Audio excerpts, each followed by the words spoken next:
Okay, well, welcome to the show with me, Lisa Gibbons. And today we have Ilya Elias. Am I pronouncing that correctly? Correctly. Well, Ilya is my original name. Elias is kind of my more Western name, so to say, for people who kind of struggle with my original name. So my surname is Zhurin. So it's a little bit complex. You just call me whatever you feel more comfortable. Great. We'll go with Ilya. I love Ilya. It's easy for me to pronounce anyway. Yeah, Ilya's from OG Protocol, and we're delighted to have him with us on the Blockleaders podcast. And I just want to get a feel for your background and how you ended up in the world of blockchain, Ilya, first. Absolutely. Well, first of all, Lisa, thanks a lot for having me. I'm really excited to talk more about what OG Protocol does and just share a few thoughts and probably brainstorm some interesting blockchain-related ideas. And yes, so the question was like the background, right? Like where? Yeah. Okay, perfect. Yeah, so originally I'm from Russia, but I have been living all over the world for the last, I would say, 10 years, I guess. So I lived in Europe, I lived a little bit in Mexico, and right now I'm based in Lisbon. This is where OG Protocol also based. So I come from traditional finance. I worked in a hedge fund as an analyst and later on as a trader. Then I traded a little bit on my own and later I kind of gradually transitioned into blockchain, into crypto first, and then in NFT and well, Web3 in general. And so right now, well, I'm leading the OG protocol project and well, really excited about what's going on in the industry. Brilliant. And so tell us now, we've mentioned OG, we better tell people what's going on. So what is OG Protocol all about? Sure. So OG Protocol is a tool that helps projects have dynamic NFTs. Here, I think it's important to mention what dynamic NFTs are first. Basically, dynamic NFTs are just NFTs as we know them, but these are NFTs that can change and evolve based on based on different parameters, different rules, and different data points. It can be anything from real life data such as weather forecast or sporting events results, or I don't know, probably geolocation as well. Or it could be something more technological, right? Something like blockchain data or even in-app data. And yeah, and so what we do, we just help projects with the technology. We provide the technology that enables them to have these dynamic evolutions of their NFTs in their project. Amazing. And who would use OG Protocol as it is today, as it's being developed? That's a great question. The short answer is everyone. The long answer is it depends on what you want to do with your community. As we know, for a Web3 project, community is everything, and community is very important. And we see dynamic NFT technology as a great way to unlock virtually limitless community building mechanisms. Because dynamic NFTs they can evolve based on every individual community member's contribution to that community. Because we can track the data, we can track what person does with the community, how active they are, how engaged they are, right? How much they do for the community, how much they participate. And let's say everyone in the community has an NFT and their NFTs will change based on what they do in that community. So the more person does, the more their NFT evolves and the more beautiful it may become because we can change the visuals of an NFT. And the metadata also changes, which is basically a non-chain confirmation that the person has done something for that community. I love that. In a way, it's if we go back to, I don't know, in Ireland as kids, when you're good in class, you get a silver or gold star. So if you're top of the class and you're doing really well, and you're getting all your top grades or whatever, you get the gold star, and everyone wants that gold star. So it incentivizes people to want to achieve that gold star. And you can do that with dynamic NFTs. Apply the gold star, the tiered NFT to a collection, to a whole collection. Absolutely. So yeah, totally right. I mean, and this is kind of like one of the main beauty, so one of the main benefits of dynamic NFTs is that you can reward people, and it obviously depends on the project, on the organizers. Depends on what type of utility they want to provide for their community. But dynamic NFTs are a great tool to track who contributes to the community and reward those people. I reward them with what I call tiered benefits. What I mean by tiered benefits is just pretty simple. Like you have multiple tiers of benefits ranged in importance or let's say mean. Let's say tier one would be something as like commissions discount, and level 3 would be all paid trip to Hawaii to meet some celebrities, for example, right? Amazing. And so people who do a lot for the community, their NFTs evolve, and the community organizers, community managers, and the community founders can see that, can easily track that and say, hey, these people, they are active, so let's reward them. And well, it encourages people to be more active. It encourages more people to join the community, and it just creates good vibes and very active and engaged community, something that every project wants. I love that. And I was just speaking to Doodle, a guy that holds a lot of doodles. He's Oh, big, really? he's a big doodler. But he was explaining to me about the how individual doodle holders have taken it to another level and created noodles. So there's noodles and doodles, different business models that they've created themselves. And I think you're right. I think they need not to be incentivized, but rewarded, as contributors. And Exactly. And the fact that dynamic NFTs allow you to do that, then it should be implemented within the collection. So I love the whole idea. So why is Unique Network? I know Unique are part of they're building advanced features for NFTs as well. So why is Unique a good partner for OG Protocol? Great question. We really like partnering with Unique Network for two main reasons. First reason is that their team is absolutely amazing. We already talking to their dev team. The guys are brilliant. They're super smart, very responsive. They're happy to help, happy to collaborate, explain and show us how their network works so that we have smooth and easy integration. And on the other hand, this is a network that specializes, that focuses on providing benefits for NFT creators. And they have multiple tools, right? They have, they have kind of white label marketplaces. They have NFT, what do they call NFT nesting? I think they have fractionalization, and they have a lot of features and, interesting things on the roadmap. And dynamic NFTs is one of the components of NFT creation, something that a lot of NFT creators, a lot of teams are looking forward to doing. And that fit just comes in organically, like for us, it was very effortless to understand how we can fit within their whole ecosystem and what value we could provide.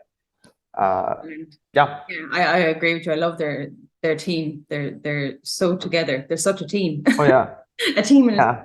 But so if for just to get some of your experience and your knowledge, working with different NFT projects and NFT innovations, what advice would you have for an organization, a company, or individual hoping to launch or develop a new NFT project in the coming months or in the future?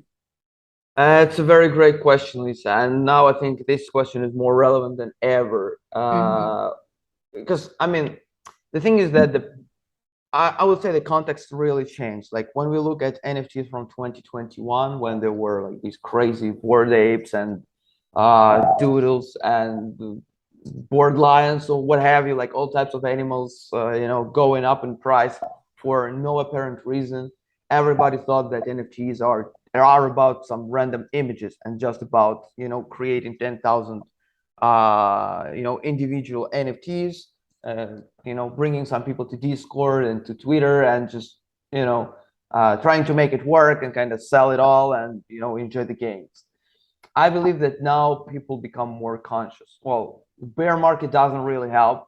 And I feel that right now the focus is changing from NFT as a technology and NFT as a JPEG to NFT as a tool that enables to create communities. So the focus shifts from the games, from the beautiful, juicy, sexy part where everybody's just making tons of money, to the actual utility, to the actual use cases of NFTs and how they can make existing products and existing technologies 5 times, 10 times better. So to answer your question, I think that for people, for projects they want to launch NFTs now, the first thing I would look at and try to understand is what type of community do you want to build? Because at the end of the day, NFTs are just our community tools, right? So you really have to understand like what type of community you want to build, who you want your community to consist of, like what is the main kind of narrative or what's the main purpose of your community. And I would start there. I wouldn't think about NFTs at first. I would start just like creating a community around something that you like or something that you find exciting or something where you see a lot of potential, and grow from there. That would be the first step. Step number 2 is to listen to your community. Either do it yourself or hire good community managers who would be able to engage with people and to kind of take the feedback. Because at the end of the day, I mean, this is the difference between Web 2 and Web 3. In Web 2, a company creates, I don't know, like an MVP, shows it to people, buys some ads, sees good return, and keeps building. So it's still kind of like listening to the community, but there is no like effective community talking about the product all the time. Here is different. First you have a community, people who like it, and then you build something for that particular community. So listening to the community, getting their feedback, and when you understand what the community likes and how NFTs can bring value to that community, which could be token gated access to a platform or token gated access to the community and to its benefits, then you're like, okay, it makes sense. So let me start thinking about the art. Let me start thinking about the benefits that I can tie to that NFT, and yeah, and we'll launch it like that. That I love that, and I feel that what you're saying will be really beneficial for existing brands as well, existing models that are looking at the future of their business services and products. Because up until now, what you collect your subscriber database and you email and you tell your community or you tell your followers or your subscribers what's happening, what products you have, whatever. But now it's a different way of communicating. It's a different way of marketing to them. You have to get them involved. It's more engaged, enable them, more interactive. So the NFT gives you that ability to make them more secure, more valued part of a brand. Absolutely. Invested. I own in an NFT. A person owns part of the community, so they are owners, they are co-creators, they are co-contributors. Yeah. And it's no longer like exploitation, so to say, like a Web2 way. It's more of collaboration. Yeah, I love that. Love that idea. And can you tell us a bit about, because we only have a few minutes left. Sorry, but timing in the world of Web3, it's always fast. Absolutely. Can you tell us about any successes or failures you've had in the last in your career so far, or what projects you've been on, and anything you've learned from them? Yeah.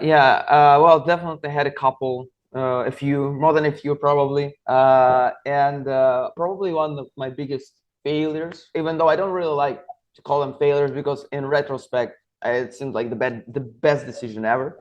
Learning curves. Learning curves. Learning curves. Yeah, let's put it that way. Yeah.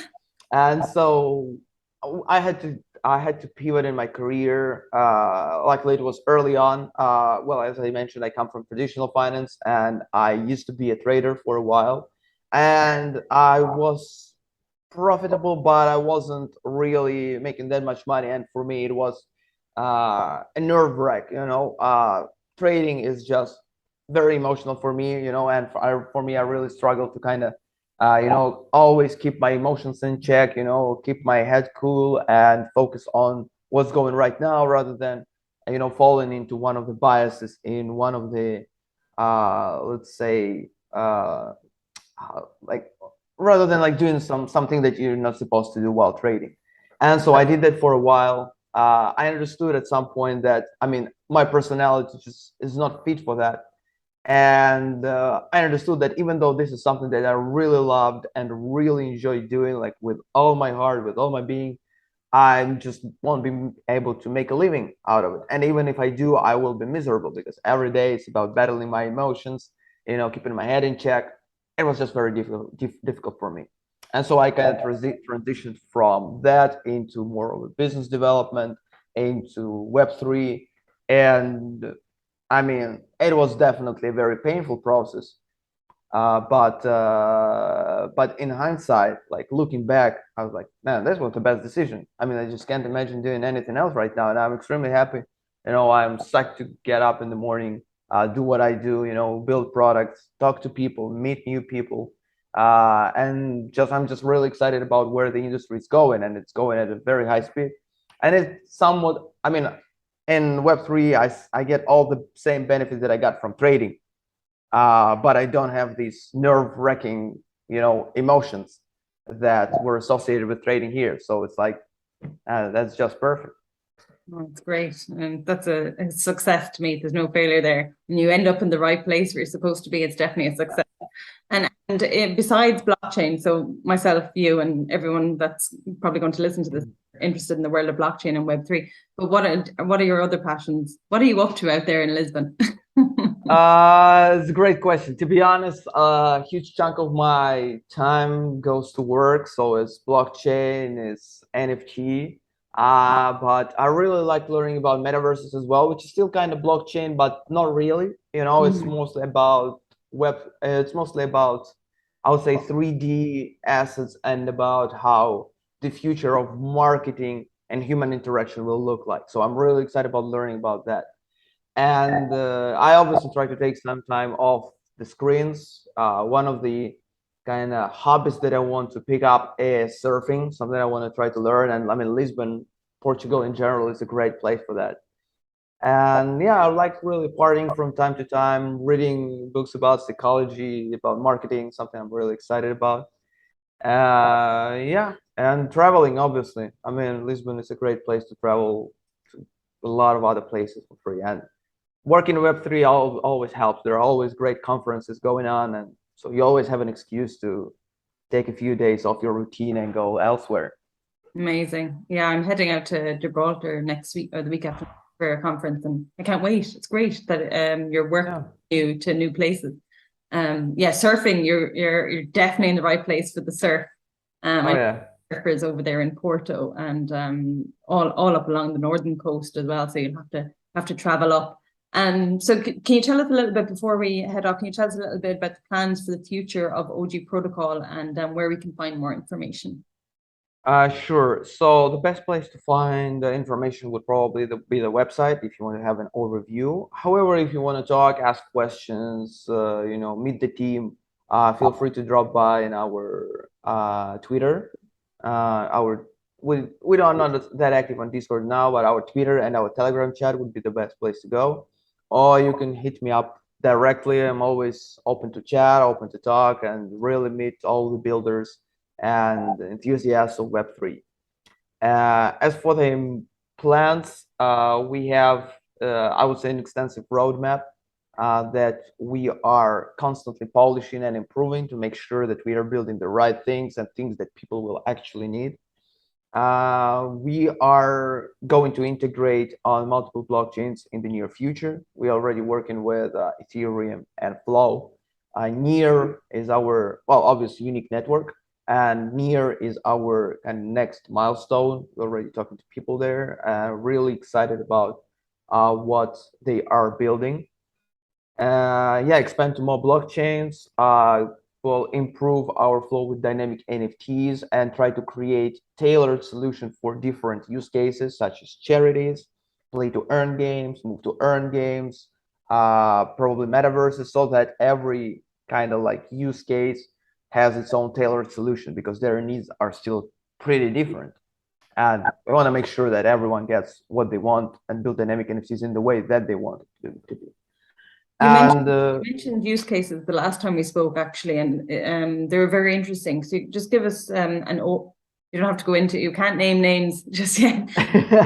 you're in test mode with 2 particular use cases. Can you walk us? Yeah, absolutely. Yes. So some of the use cases that we really like are charity. This is basically a combination of art and community building because people love buying cool art and they like understanding that they help someone uh, help help improve someone's life. And so this is we have a couple of projects in the pipeline that we are working on right now that are charitable projects. I'm really excited to see how it all will unfold. Art is definitely a big thing. We ourselves come from the art background. Our own dynamic NFT project is an artistic experiment with crystals that evolve based on what people do with them. We launched last year. We sold out. We generated quite some secondary market volume. We're really happy about it, and we're really happy about what how people perceived it.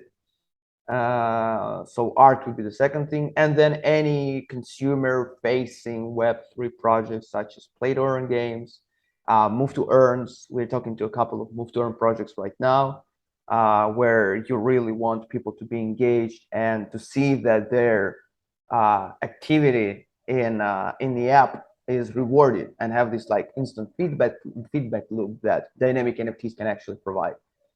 And yeah, there are tons more that we are looking at right now that we are excited about in real estate, in finance, with wallets, with a huge range of other projects. But these that I've mentioned right now are the ones that we are focusing most. I'm so excited for the future of OG Protocol and Unique Network. I think the infrastructure, the NFT infrastructure and features that you're building with your dynamic NFTs so important for showcasing what we can do with this new technology and the potential of this new technology. So I'm definitely, I can, definitely hand it around to some here in Ireland for the silver and gold stars. I'm sure like kids will first get NFTs than gold stars or stickers. So that would be amazing. Yeah, we are probably a little bit far away from revolutionizing the education system with NFTs, absolutely. But who knows? Who knows? Who knows? You'll have people that will be looking at innovation first, an innovative first approach or something. So it was lovely, so lovely to catch up with you, Ilya, and as always, a pleasure to learn from you. And I wish all the best for OG Protocol, and hopefully we'll speak again and go into a deeper dive of some of the use cases, maybe in a few months' time. Absolutely, Lisa. It was a real pleasure talking to you and sharing some ideas. And yeah, looking forward to catch up with you later. And yeah, thanks a lot for having me. It was great. And yeah, all the best to you and the podcast. Oh, thank you. Thank you. We'll talk soon. Thank you. Bye-bye. Bye-bye.